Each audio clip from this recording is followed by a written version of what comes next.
नमस्कार, मैं जितेंद्र चतुर्वेदी। इन दिनों किस्से कहानियों का दौर चल रहा है।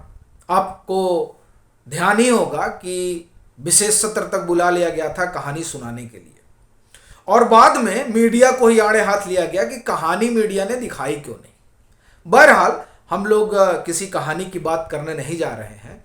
हम दरअसल उस खुलासे की बात करने जा रहे हैं जिस खुलासे ने आम आदमी पार्टी के भीतर भूकंप ला दिया है, और कई दिग्गज जो हैं उनकी अब रातों की नींद उड़ गई होगी, सांस थम गई होगी और गले में खराश तक आ गया होगा, क्योंकि जिस तरीके का खुलासा एजेंसियों ने किया है वो दरअसल अपने आप में बड़ा चौंकाने वाला है। और वो इसलिए, चूंकि देखिए आप, ये जब शराब घोटाले का आरोप लगा और सीबीआई ने इसकी जांच अपने हाथ में ली और एलजी ने उसे सीबीआई को सौंपा, तब से लेकर ये कहा जा रहा है कि ये सब फर्जी केस है, नाहक ही आम आदमी पार्टी को परेशान किया जा रहा है। अरविंद केजरीवाल से भाजपा डर गई है, इसलिए उन्हें फंसाने की कवायद कर रही है। ये तमाम बातें कही जाती रही, लेकिन अब जो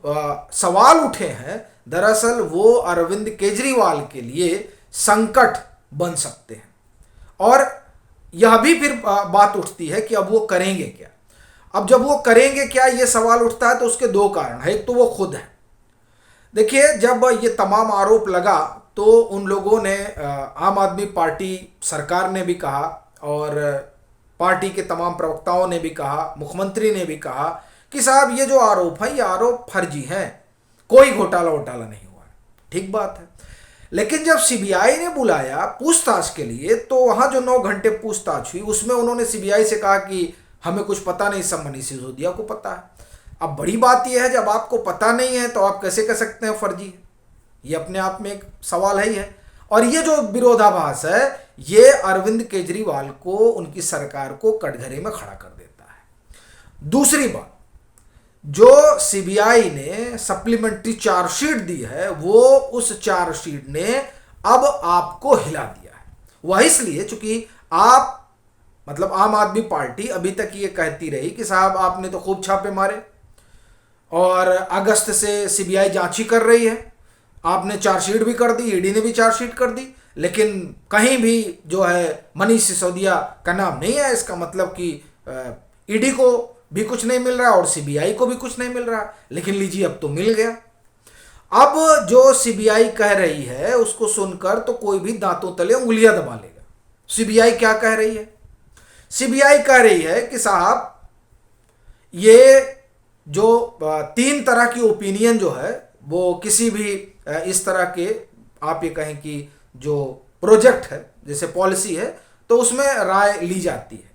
तो उसमें 3 तरह की राय आप देख लीजिए, एक लीगल और एक पब्लिक ओपिनियन और एक होता है एक्सपर्ट कमेटी। तो एक्सपर्ट कमेटी की रिपोर्ट ही गायब है, ये तो आप जान ही रहे हैं। अब पब्लिक ओपिनियन में क्या हुआ कि फेक ट्वीट और प्लांटेड मेल, इसके जरिए बताया गया कि साहब पब्लिक हमारी इस पॉलिसी से बड़ी खुश है। और लीगल ओपिनियन की अपनी अलग कहानी है।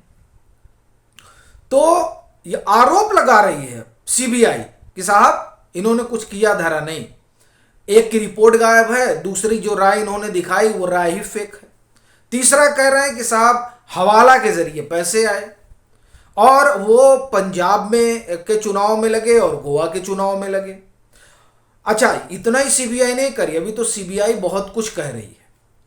सीबीआई यहां तक कह रही है कि वो जो न्यू एक्साइज पॉलिसी बनी, उस न्यू एक्साइज पॉलिसी के प्रिंट आउट निकाले गए 15 मार्च और 19 मार्च को। मनीष सिसोदिया ने अपने सचिव को बुलाया, उसे पेन ड्राइव दिया और बोला कि इसमें इसका प्रिंट ले आओ। 36 पेज का प्रिंट था।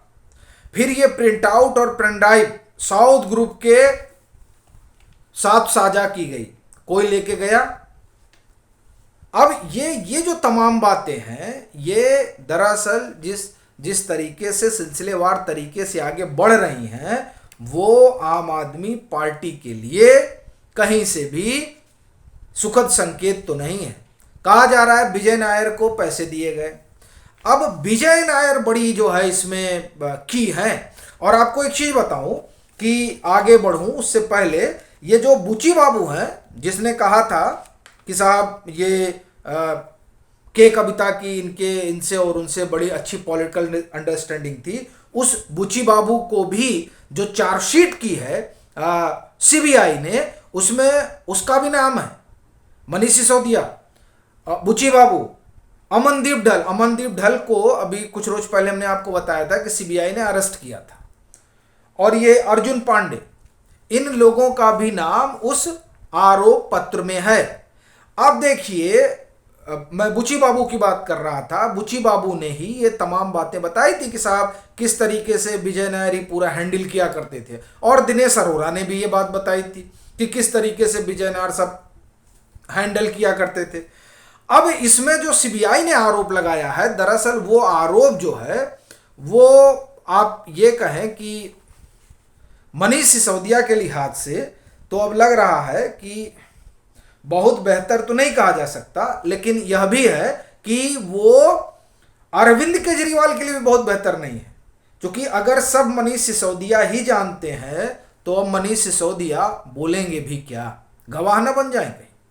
देखिए आरोप क्या है, इन पर 3 बड़े आरोप है। पहला, शराब कारोबारियों को अनुचित लाभ पहुंचाने का आरोप, और ये जो अनड्यू फेवर है, इसके पक्ष में जो सीबीआई के पास एविडेंस है, वो सबसे बड़ी चीज ये है, दिनेश अरोड़ा का अपना जो बयान है, चूंकि वो सरकारी गवाह बने हुए हैं, और प्लस ये जो पैसे का लेन देन हुआ है वो, और फिर सी रविंद्रन और अरवा गोपी कृष्णन का जो है अपना बयान। उसके बाद में देखिए, कोविड के बहाने 144.36 करोड़ के लाइसेंस फी माफ की, और जो तीसरी सबसे बड़ी चीज है, एलजी और कैबिनेट की मंजूरी के बिना शराब नीति में बदलाव किए। ये बड़ी चीज है। मतलब ये हुआ कि जो पीछे अरविंद केजरीवाल से 9 घंटे की पूछताछ हुई, उस पूछताछ में क्या सारा ठीकरा मनीष सिसोदिया के माथे फोड़ दिया गया? ये अपने आप में बड़ा सवाल है। और दरअसल ये जो सवाल है, यहीं से आगे की बात अब शुरू होती है कि अब ये तो आरोप पत्र में आ गया, तब आरोप पत्र में आ गया तो अब मनीष सिसोदिया का अगला कदम क्या होगा, ये अपने आप में एक बड़ा सवाल है। और फिर सवाल यह भी है कि क्या इस कदम को देखते हुए विजय नायर के भी कदम डगमगाएंगे कि जब मनीष सिसोदिया ही लपेटे में आ गए तो हम क्या है। और वैसे भी अगर आपको ध्यान हो तो विजय नायर को लेकर जब ईडी ने पक्ष रखा था राउज एवेन्यू कोर्ट में, तब मनीष सिसोदिया के वकील ने यह कहा था कि ये अब कोई भी जो है हमारा नाम लेके चला जाएगा तो आप ये कह दिएगा कि उनके बिहाफ पे काम कर रहा है। मतलब उन्होंने डिनायल किया था इस बात को लेकर कि जैसे कहा जा रहा है कि विजय नायर जो है मनीष सिसोदिया के बिहाफ पर थे, तो अब उन्होंने वहां डिनायल किया मनीष सिसोदिया ने कि वो विजय नायर को जानते ही नहीं है। और अब यहां अरविंद केजरीवाल ने कहा कि साहब जो पॉलिसी बनी है वो मनीष सिसोदिया जाने। तो क्या अब विजय नायर भी पल्ला झाड़ेंगे कि साहब हमने कुछ नहीं किया, जो है वो सब अरविंद केजरीवाल और मनीष सिसोदिया जाने? क्या इस तरह का भी कोई ट्विस्ट आने जा रहा है? ये सब तमाम सवाल हैं, क्योंकि अब जिस तरह से चीजें खुल रही हैं उसमें आरोप प्रत्यारोप का दौर चल रहा है, तो इस कारण से ये तमाम तरह के सवाल बनते हैं। लेकिन ये जो सीबीआई की चार्जशीट है, ये दरअसल सिर्फ मनीष सिसोदिया के लिए नहीं, अरविंद केजरीवाल के लिए भी बड़ा संकट लेकर आ रही है, क्योंकि ये जो तमाम संभावनाएं खड़ी हो रही हैं, उस संभावनाओं में या आप कहें उन संभावनाओं के भंवर में और शराब घोटाले का जो आरोप है उसके झंझावात में अरविंद केजरीवाल भी घिर न जाए। बाकी आपकी क्या राय है जरूर साझा करें। मतांतर से नहीं जुड़े हैं तो जुड़ें, वीडियो को लाइक करें और शेयर करें।